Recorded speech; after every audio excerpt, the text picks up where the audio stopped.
Good evening, everyone. Late Night Mega here, and we're back with this week's results of Blue Moon. Things to go over. Finisher package. Keranos, Lone Revenant, and Torrential Gearhulk. I love the combination of these guys. They seem to work very well together to create a nice set of finishers for the deck. I don't see a need to change them, especially this Lone Revenant. He's been doing everything I wanted him to do, and even a little bit better at times. Logic Knot was a new card that we were trying out in place of one of the remans. I really like this as a one-of. I was never upset to see it. I never had a hard time turning it on or getting it useful by turn 2. With all these 1-mana cards and 8 fetch lands, it became kind of easy. So one of the things I find strange about this Blue Moon deck, or this Blue Moon evolution that I've had, is that I've really liked Spell Snare, and now I'm liking a one-of Logic Knot. Still going to keep the Remand as a one-of, but these were cards that I had rejected for quite a while, ever since that original Esper Draw Go. But there, you didn't have a lot of things for 1 mana. You had paths and spell snares, and that's if you manage to draw a spell snare, and you generally don't want to path something on turn 1 to turn on a Logic Knot. Or you had, I think there was maybe 7 fetches were the other option. But here you have the fetches, and you have tons of 1 mana stuff that tends to get played within the first couple turns. So it works out well. And also about the spell snare, a lot of other, like Tarmogoyf. Tarmogoyf is one thing I love countering with spell snare. My other control decks, they're running Fatal Push, or Path to Exile, or Supreme Verdict, or Abrupt Decay, anything like that. So they have ways of dealing with Resolved Tarmogoyfs, whereas Resolved Tarmogoyf here that has more than 4 or 5 toughness, really, it's something you want to be spell snaring. So I've been glad to keep the spell snare as well. Sideboard, Cyclonic Rift and Chandra Flamecaller. Those were the 2 new cards. Sided them in multiple times. Never got to cast any of them. We'll get into that in a little bit. Well, let's get into that right now, actually. Let's go into our tournament report. So, Tuesday night. I go back a page here. Tuesday night, round 1.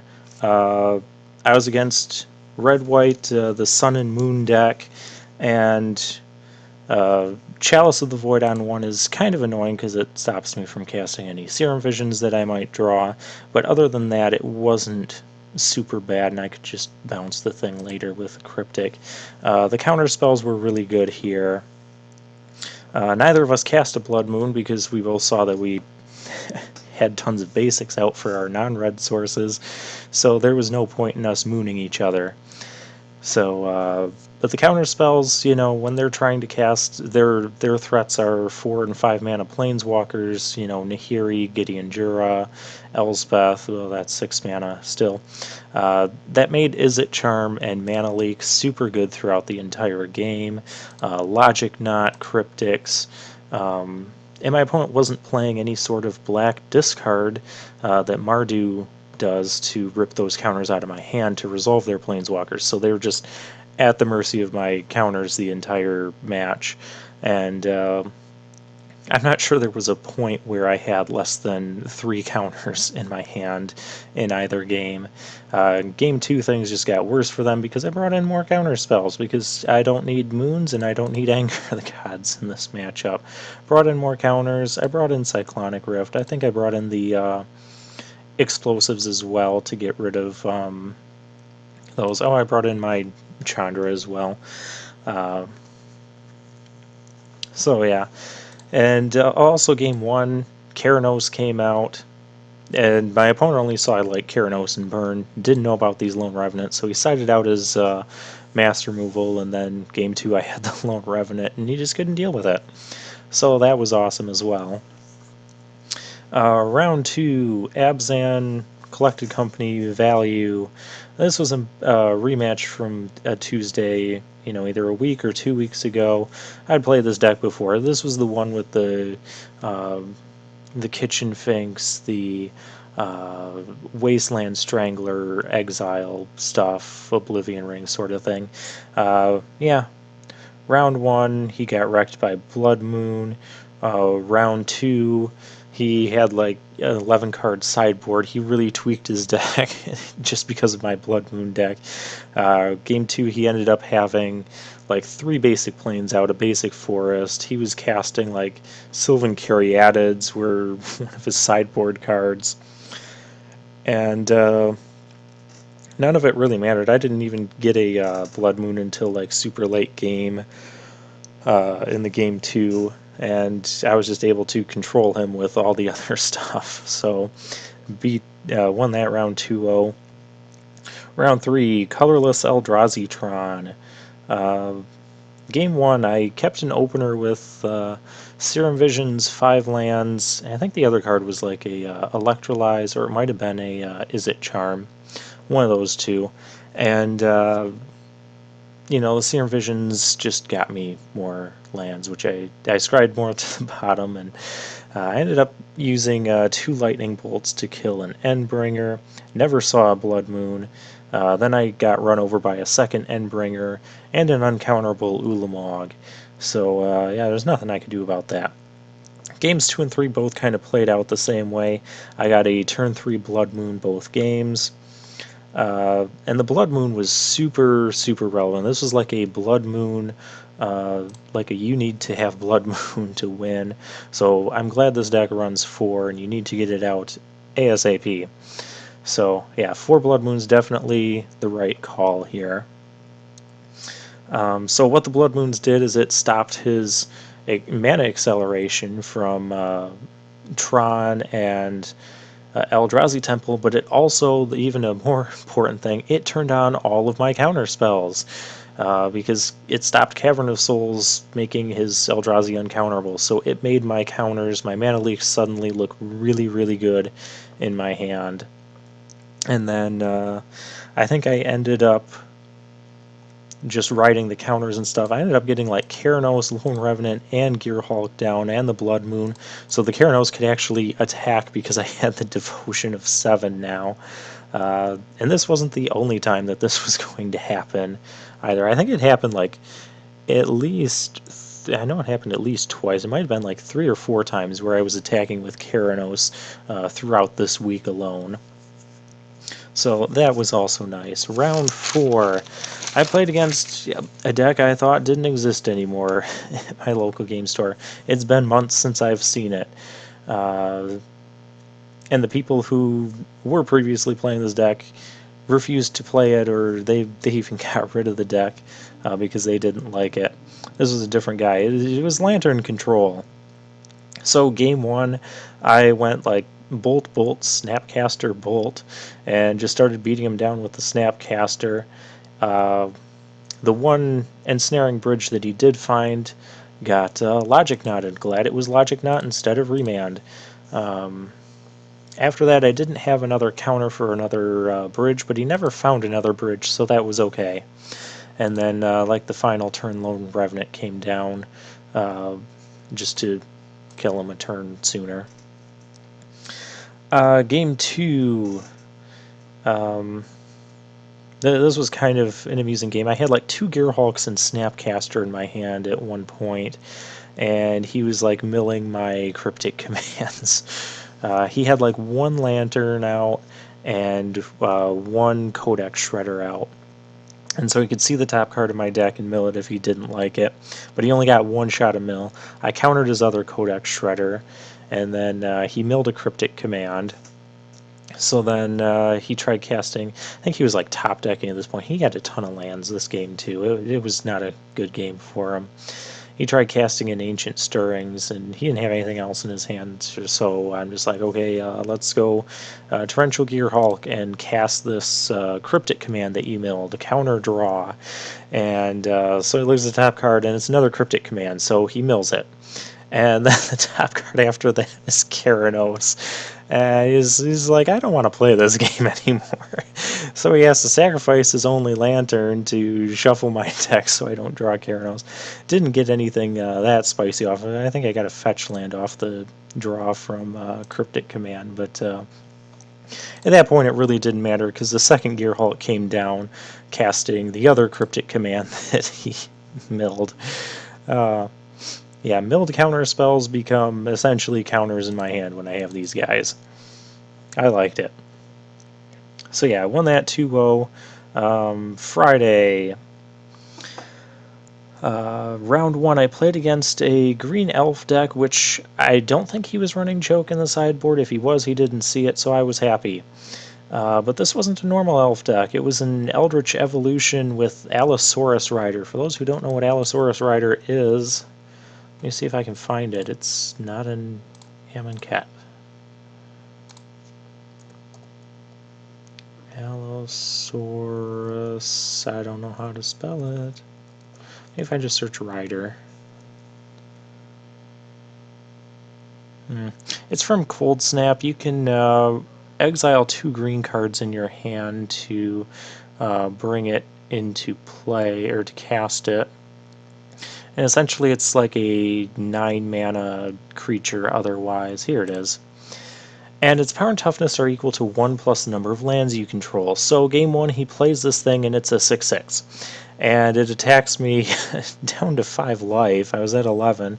So I'm kind of nervous about this thing. I used 2 lightning bolts to kill it. And he never got anything else going after that. Game 2, he had a late game Allosaurus Rider. After I swept his board with Anger the Gods. I think I was around like 12 life or something. And Allosaurus Rider was an 8/8. And I didn't have a counter for it. I didn't have the mana for the counter or whatever. And that scared me because he was an 8/8. But then he sacrificed it right away to an evolution that I was able to mana leak. Which if he had waited one more turn, I wouldn't have been able to mana leak that. He was going to go get a Simic Sky Swallower off of it, which I wouldn't have been able to deal with and probably would have won him the game. But I didn't know how I was going to deal with an 8/8, honestly. I didn't have an answer for that either in my hand at the time. But yeah, I think I was able to counter the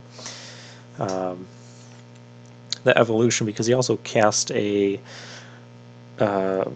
Elvish Visionary the same turn. So he only had like 2 mana open after casting the evolution, and so I was able to counter that, and he sacrificed his Allosaurus Rider for me. So yeah, that worked out. That worked out for me. Round 2, I played against Boros Burn. Game 1, I kind of stole game 1. I probably should have lost it. We had like the dumbest thing going on. I was at 4 life. And I had a Torrential Gear Hulk out. He had a Eidolon out, and they were just kind of staring at each other for like way more turns than they should have. I didn't really want to kill the Eidolon because I would have been dead to any burn spell, but eventually I'm just like, I have to go for this. I mean, if he had burn spells, he should have been throwing them at my face long before now, so I go and kill it with Electrolyze. I'm at 2. Swing with the Torrential Gear Hulk, start getting some damage on him. Brought him to like 13 with that. And then on his turn he goes double Goblin Guide and Monastery Swift Spear, and I'm like, I'm so glad he has creatures instead of burn spells, because those I can deal with. Those I've been stockpiling removal for. So I bolt one and Izzet Charm the other 2, and having a great time. And then I get a Cryptic Command, so then everything's fine. But yeah, really nervous in game 1 there. Probably shouldn't have won it. But game 2, I got a Dragon's Claw out, and then all his red spells started gaining me a life. All my red spells gained me a life, so I was able to stay between the 6 to 10 range, and then I got a second Dragon's Claw. And then it kind of went like this. My opponent cast a Lightning Bolt. I gained 2 life, so Lightning Bolt does a net damage of 1 to me. And then I cast a red spell. I cast my Izzet Charm, and I gained 2 life off of that as well. Because Dragon's Claw counts for any player. He did not come back from that for obvious reasons. So, round 3, black-white tokens, game 1. He managed to get a Liliana of the Veil, Soren, and a couple tokens out, spirit tokens. His Liliana made me sacrifice my Lone Revenant, which made me sad. But I wasn't able to come back from that board state. I think I had like 2 moons in hand or something. And yeah, that's one of the weaknesses of this deck is it doesn't. Once your opponent gets like multiple things on the board, it's really, really tough or almost impossible to answer or come from behind on a bad board state. So yeah, we went to game 2. Game 2, I don't remember much from game 2. My counters lined up pretty well against his stuff. I don't think he resolved a Liliana this game. I had Aether Eyes for some tokens. That was nice. He exiled my Keranos with Anguished Unmaking. That made me sad. Game 3, we ended up going into turns at this point. I was at 4 life and he was at like 20. He had a spirit token, 1 spirit token, because I had a Keranos out for several turns, so I shot down one of his tokens. He had a Soren out that he was plussing, and he had a Shambling Vent. And at one point, I think it was before we went to turns, I had Aether Eyes, 3 tokens, and his Shambling Vent. And this was after he played a land in his main phase before going to combat, so he couldn't even replay the Shambling Vent that turn. Then when he could, it comes in tap, so that was also amusing for me. I liked Aether Eyes. I had a Lone Revenant out, and he ended up getting me a Blood Moon. So now we had Lone Revenant out on this pasture, looking up at the pale red moon, and having a spirit token flying over his head, kind of trying to harass me. But then Torrential Gearhulk came out, and he was all like, "You don't have to be lonely at farmersonly.com," and electrolyzed the token and dealt 1 to him. So now my opponent was at 15. We were going into turn 4, the final turn I was going to have, and I attacked him for 15 because Keranos now had Devotion, and these 3 attack for a total of 15. That was amusing. Round 4, Jund. Game 1, my opponent ended up having all mountains. Don't know how that happened. Now I might have something to do with that. Game 2, I ended up losing in the late game to some burn damage. We both ended up at a state where we were top decking, and throughout this entire match I was drawing spell snares the turn after he resolved a Dark Confidant, or the turn after. Every time he cast a Tarmogoyf, the next card I drew was a spell snare. It was so dumb. Roast did come in out of the board and was able to kill a Tarmogoyf here, a Tarmogoyf with 5 toughness, so that was relevant. Yeah, anytime that I've drawn Roast, I've been happy with it. So I think it's gonna stay until we get that 2-mana red instant that says deal 8 damage to target creature. Really hoping for that. But yeah, he ended up getting a Confidant down. I was at 4 life, and then he got a Seal of Fire and a Lightning Bolt off of it. So yeah, it didn't go well for me. Game 3, I had like a perfect counterspell lineup, and I was on the play. I don't think my opponent ever resolved anything relevant throughout the game, and then I just I think I got Lone Revenant down with a Mana Leak back up to stop a possible Liliana should he have drawn one. He was at 4 lands for like most of the game. He did get his basics down. I think I took out like 1 Blood Moon, just because he did go for his basics. Got 2 basic swamps and forest early on.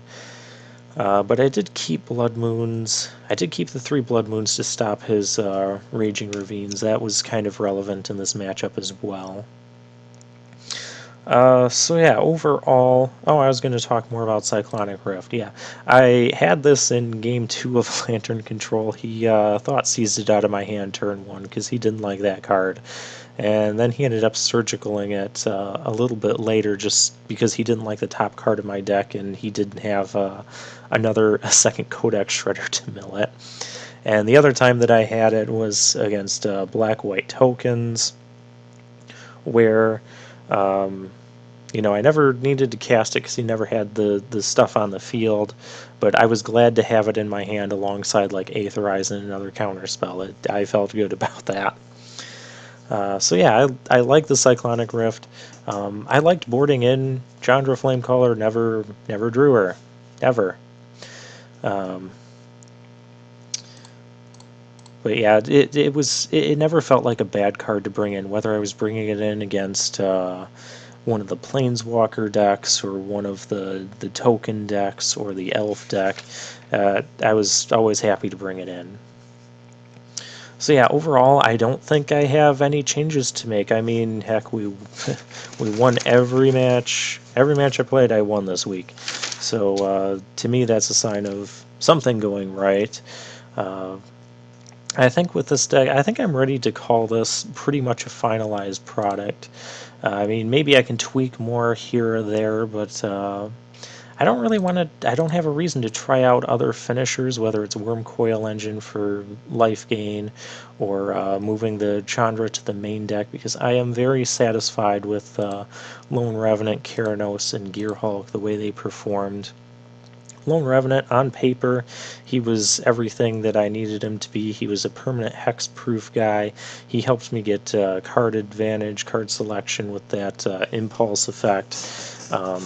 He played well with Keranos on the field, because when Keranos wasn't a creature, I could still get the triggers off of Lone Revenant while having, another finisher effect on the field. So those two worked well together. Keranos became active multiple times because these guys all have 2 devotion and then throw a moon out there, and so you get the 4 of them together, and then you're attacking for 15. So that was a thing. Uh, yeah, Lone Revenant, and you might have recalled that back in the Esper deck, that I kind of didn't like the Ojutai. I took Ojutai out because Dragonlord Ojutai was basically the same effect as this, but wasn't hexproof when it was tapped. But basically, I felt with Ojutai in that deck is Ojutai was helping me win games that I was already going to win anyways, and I just kind of went from being ahead to being way ahead, and my opponent wasn't going to come back, and that wasn't quite what I needed from a finisher. Lone Revenant here in this Blue Moon deck, it was more like a lot of times when I played it, I was kind of on that tipping point of I might be able to get ahead, but if my opponent gets the right thing, they might not. And then I get a trigger off of Lone Revenant, and then the gap just widens so much that I go from being on that tipping point of maybe I'll win, maybe I'll lose, to I'm going to run away with this game. And so it was everything that I wanted from this finisher slot, and then some. So very happy with the Lone Revenant that all my opponents had to read, because they've never seen this dollar rare played in Modern. But it fits here. It really does. So yeah, I'm happy with the deck. Maybe some other minor tweaks would happen to it after lots more testing in the future, but yeah, I'm happy to add this deck to my collection. This has been one of my favorite decks to play in Modern. My other favorites are either of my Shadow of Doubt decks, either blue-white or blue-black, the 5-color Control, and yeah, those are the ones I enjoyed the most. I enjoyed the Esper Control as well. So yeah, I'm happy with this deck. The other thing I might change, though, Spire Bluff Canal.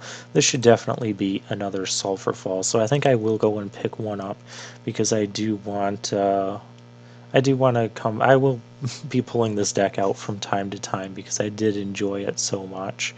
But the Spire Bluff Canal, You know, Sulphur Falls, you've got so many islands in this deck that it's gonna be coming in untapped 99% of the time. Spider Bluff Canal, a couple times that I did play it, that it ended up coming in tapped, just because it was like my fourth or fifth land or something. So not quite where I want to be. I want to be able to keep things untapped, especially if I'm trying to do a turn 4 Cryptic, and it's easier to do turn 4 Cryptic off of Sulphur Falls than it is Spire Bluff. So we'll go ahead and make that change. And that will be all. So yeah, I've titled this part Eclipse because I think that's a fitting way to fitting title to end a Blue Moon series on. So I hope you've all enjoyed this sort of deck building process. See the thought process a bit more behind me building decks. Maybe talk a bit more about matchups and how things played out. If you guys enjoyed that. Another thing I really liked about this deck, I think this is the deck in my Modern collection that has the most the highest amount of counter spells in its main deck. You can go back and look through all my other decks, but I'm pretty sure the other ones had like maybe 9 or 10 counters. I'm not sure if I really got more than that in any deck, but here, since we're blue-red, you know, getting the spell snares in there, getting all these 2-mana counters in there, it all fit together. All fit together very nicely. So we ended up 13 counters main, and 3 more counterflux in the sideboard, and decks like the red-white planeswalker decks that are really weak to counters, you know, it was just a complete blowout here, because they just could not get around all of this counter magic. And so as a control player, I'm really happy to be able to run that many counters in Modern and have it be successful. So yeah, we're going to put this deck to bed for now, and this has been Late Night Mega. Good night, everyone.